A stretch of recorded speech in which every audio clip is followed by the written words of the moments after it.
Control. Senator Cotton, please.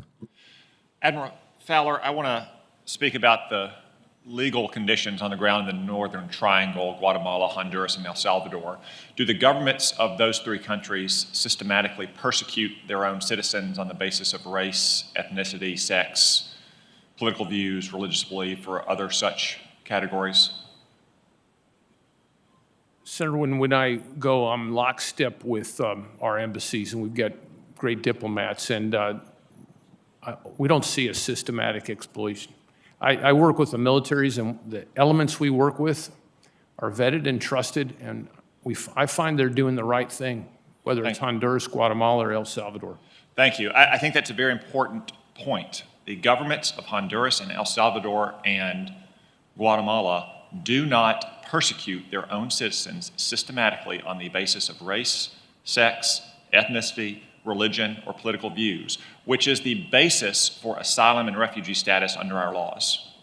An economic migrant is not eligible for asylum. They are not eligible for refugee status. Asylum is designed for people like, say, a Hong Konger whose student visa expires and doesn't want to return to Hong Kong now that the Chinese Communist Party has cracked down on that country. The reason we have a crisis at our border is because President Biden, his administration, opened the border and ended the policies of the Trump administration that made it clear you could not make the very dangerous journey across Mexico. You could not pay smugglers and traffickers thousands of dollars to get to our southern border and then expect to be let in. If you let them in, more will come. That's why we have a crisis at the border. General VanHerck, we've been supporting the Department of Homeland Security at the border for some time now with DOD personnel. The most recent major adjustment in numbers was in 2018, is that right? That's correct. In 2018 and this year, we're up to nearly 4,000 total numbers. And has the status of the border changed from 2018 to March of 2021? When you say status of the border, can you clarify? The conditions there, and whether or not we're closer to having a secure border or we have a less secure border now than we did when this major personnel change first started. I would defer to Homeland Security for the security of the border. We're in direct support of Homeland Security for that mission. I can tell you the numbers of migrants coming across has dramatically increased here in recent months. And what kind of strain does that put on our personnel at the border? Our personnel being DOD? DOD personnel. DOD continues to provide support to Homeland Security and Customs and Border Protection, mainly in the detection and monitoring. Total number of 4,000 does not place an incredible strain on the force and has not shown significant strategic readiness of our ability to accomplish our missions. I've seen some media reports that suggest, in addition to economic migrants who are not eligible for asylum showing up at our border from Latin America, that we are now beginning to see foreign nationals from other countries in Africa and Asia.